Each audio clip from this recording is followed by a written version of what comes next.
नमस्कार मंडळी, स्वागत आहे आपलं घरगुती रेसिपी मराठीमध्ये। तर आजची आपली रेसिपी आहे एकदम मोकळा सुटसुटीत आणि स्वादिष्ट असा उपमा। बघू शकताय किती सुंदर आपला उपमा झालेला आहे आणि खाण्यासाठी सुद्धा तेवढाच टेस्टी झालेला आहे। तर झटपट असा आपला उपमा तयार होतोय।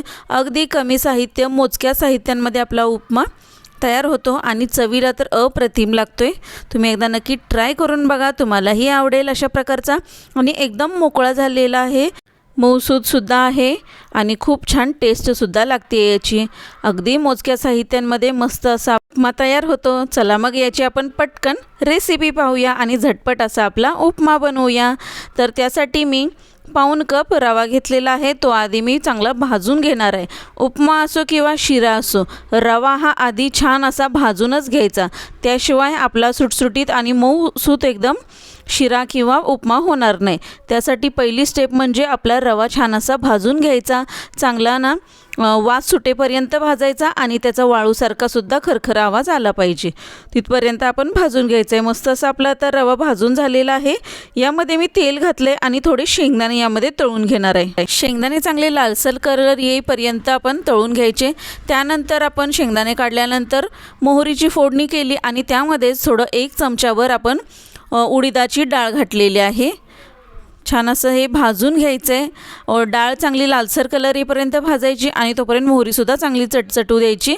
नंतर आपण यामध्ये मिरची घालून घ्यायची, हिरवी मिरची बारीक तुकडे करून घातले। त्यानंतर आपण यामध्ये कांदा घातलेला आहे। कांदा 2 मोठे कांदे होते ते घातले आहेत बारीक चिरून। जास्त जेवढा कांदा असेल ना तेवढा छान असा टेस्ट आपल्या उपम्याला येणार आहे। तर कांदासुद्धा छान असा भाजून घ्यायचा आहे, चांगला गोल्डन कलर येईपर्यंत आपण कांद्याला भाजून घ्यायचा आहे।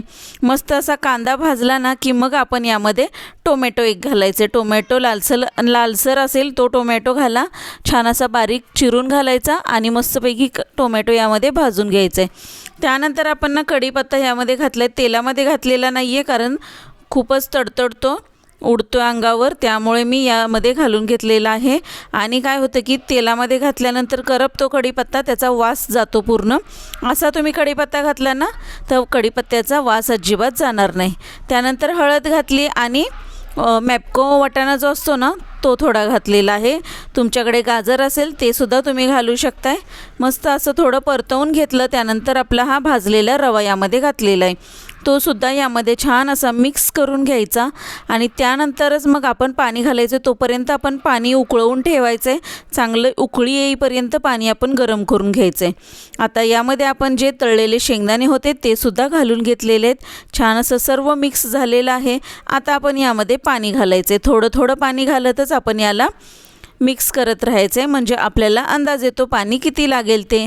तुम्ही पाणी घातलं आणि ते जर शोषून घेतलं रव्याने तर आपल्याला आणखी पाणी हवं आहे।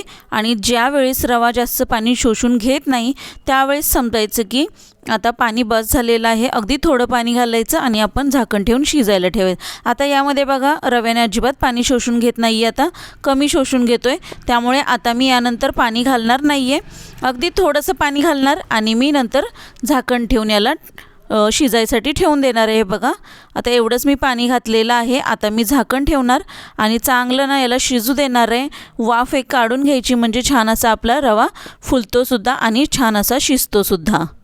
2 मिनिटानंतर आपण झाकण काढून घेऊया। बघा मस्त असा आपला उपमा शिजलेला आहे आणि किती सुंदर असा फुलला आहे बघा आणि 1 नंबर मऊसूद झालेला आहे।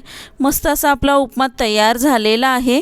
मग अशी आपण यामध्ये मीठ घातलं नव्हतं, आता फक्त आपण यामध्ये मीठ घालून घ्यायचं आहे आणि मस्तच तयार झालेलाच आहे आपला उपमा। आता आपल्या अंदाजाने आता आपण मीठ घालून घेऊया। मीठ घालताना नेहमी हाताने घातलं ना तर मस्त असं ना ते चव तर ते म्हणतात ना आपल्या हाताची, तसं आपला पदार्थ पण होतो।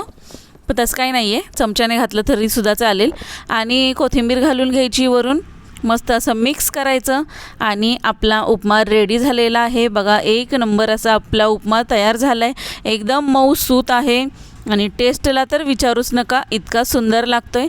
आणि आपण जे शेंगदाणे टाकले होते ना तळलेले, ते मध्ये मध्ये असे कुरकुरीत लागतात ना, लय भारी टेस्टी लागते बघा। एकदा नक्की ट्राय करून बघा, तुम्हाला सुद्धा आवडेल अशा प्रकारचा उपमा। आणि तुम्ही माझ्या चॅनलला अजून सबस्क्राईब केलं नसेल तर सबस्क्राईब करून ठेवा, व्हिडिओला लाईक शेअर आणि सबस्क्राईब करा। थँक्यू।